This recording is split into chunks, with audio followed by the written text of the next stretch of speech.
Right. Sujatha గారు నమస్తే అండి. సుజాత గారు నమస్తే అండి పవన్ గారు. రైట్. ఏం చెప్తారు ఇప్పుడు రామ్ గోపాల్ వర్మ మంతు అంటే వాళ్ళిద్దరైతే మమ్మల్ని తప్పైంది క్షమించండి అంటూ శ్రీరెడ్డి కావచ్చు లేదంటే పోసాని వీళ్ళిద్దరు చెప్తున్న పరిస్థితులు, కానీ ఈయన మాత్రం తప్పించుకొని తిరుగుతూ ఉన్నారు. ఈయన నేను కేరళలో ఉన్నాను, నేను అక్కడ ఉన్నాను, నేను ఏదో షూటింగ్లో ఉన్నాను, మరి ఏం షూటింగ్ చేస్తున్నారో ఏంటో తెలియదు. ఏం చెప్తారు మేడం? సార్ అసలు ఈ టోటల్ ఎపిసోడ్ లో కామెడీ ఏంటంటే హారర్ మూవీస్ తీసి అందరినీ భయపెడదాం అనుకున్న రామ్ గోపాల్ వర్మ ఈ రోజు అరెస్టులకు భయపడిపోయి ఎక్కడో కేరళలో ఉన్నా అంటాడు, ఇంకెక్కడో ఉన్నా అంటారు, అటు ఇటు కోయంబత్తూర్ అంటున్నారు. ఆ అంటే ఇప్పుడు ఎలా అయిపోయిందంటే సార్, ఆంధ్ర గజనీలు అందరూ మన వైసీపీలోనే ఉన్నట్టున్నారు సార్. పట్టుబడ్డాక తెలియదు, గుర్తులేదు, మర్చిపోయా, నాకేం తెలియదు, ఆ ఎవరో చెయ్యమంటే చేసా, లేదంటే అనుకోకుండా చేసా, ఇటువంటి పొంతం లేని సమాధానాలు అన్ని చెప్పుకుంటూ వస్తున్నారు. నిజంగా కూడా మీకు తెలియదే ఉంది మేడం, ఎవరో చేయమంటేనే చేయడం ఇవన్నీ కూడా. మరి వీళ్ళ బుద్ధి ఆ ఎవరు అనేది వీళ్ళతో మాట్లాడితే తెలుస్తుంది అనే కదా ఇదంతా ప్రయత్నం. అందుకోసమే విచారణకు రమ్మంటున్నారు. నువ్వు సోషల్ మీడియాలో పెట్టేసి డిజిటల్ ప్లాట్ఫామ్ ఉపయోగించుకుని ఇష్టం వచ్చినట్టు చెలరేగిపోయి ఇప్పుడు విచారణ కూడా నేను డిజిటల్ గానే హాజరవుతాను అంటే విచారణను థర్డ్ డిగ్రీ అన్నవి డిజిటల్ లో జరగవండి. నువ్వు చేసినవన్నీ చేయాల్సినవన్నీ చేసేసి ఇప్పుడేమో విచారణ రావడానికి ఎందుకు భయం? ఇదివరకు మీ ప్రభుత్వం లాగా ఎంపీని తీసుకుని వెళ్ళిపోయి థర్డ్ డిగ్రీ ప్రయోగించి కొట్టినట్టు కొట్టారు కదా.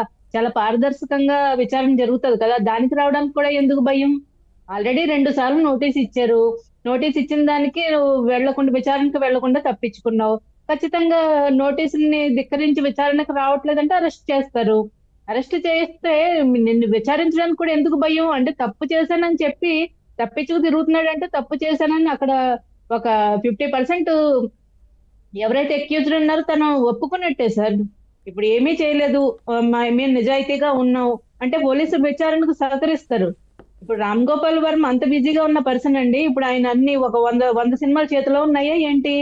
ఎవరికి చెప్తున్నారు సార్ స్టోరీలు? మనం ఏమన్నా వేరే వరల్డ్ లో ఉన్నామా ఏంటి? మనం ఏపీలో లేమా, తెలంగాణలో లేమా? రామ్ గోపాల్ వర్మ ఎన్ని మూవీస్ తీస్తున్నాడు, సినిమాలు ఏదో హడావిడి చేసి ఏదో ప్రోమో రిలీజ్ చేసి ఆ తర్వాత అంతే ఇంకక్కడే.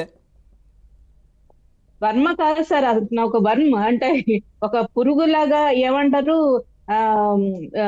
వేరే పరాన్న జీవులు అంటారు కదా సార్, అలా పరాన్న జీవులు అయిపోయారు కూడా. అదే ఎవరో పెట్టారు కదా పరాన్న జీవి అనే సినిమా కూడా ఏదో తీసినట్టున్నారు.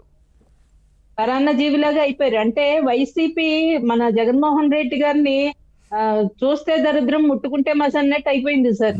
ఆయన్ని ఎవరు పట్టుకున్నారో, ఎవరు వైసీపీకి అనుకూలంగా పనిచేస్తారో వాళ్ళ కెరియర్ మొత్తం నాశనం చేసేసాడు సార్. అటు సినిమా ఇండస్ట్రీ అవనియండి, అటు రాజకీయాల్లో అవనియండి. 151 ఎమ్మెల్యేల్లో ఈ రోజు వాళ్ళ పరిస్థితి ఏంటి సార్? వాళ్ళు ఎటువంటి వేరే పార్టీల్లోకి వెళ్ళి, అంటే వైసీపీలో ఉండగా కూడా జగన్మోహన్ రెడ్డి గారి విధానాలని వ్యతిరేకించిన వాళ్ళు మాత్రం కొంచెం సర్వైవ్ అవ్వగలుగుతున్నారు, వేరే పార్టీలో చేరగలుగుతున్నారు. కానీ గుడ్డిగా జగన్మోహన్ రెడ్డి గారికి భజన చేసుకుంటూ ఆయన చేయమన్నా చేసుకున్న వాళ్ళు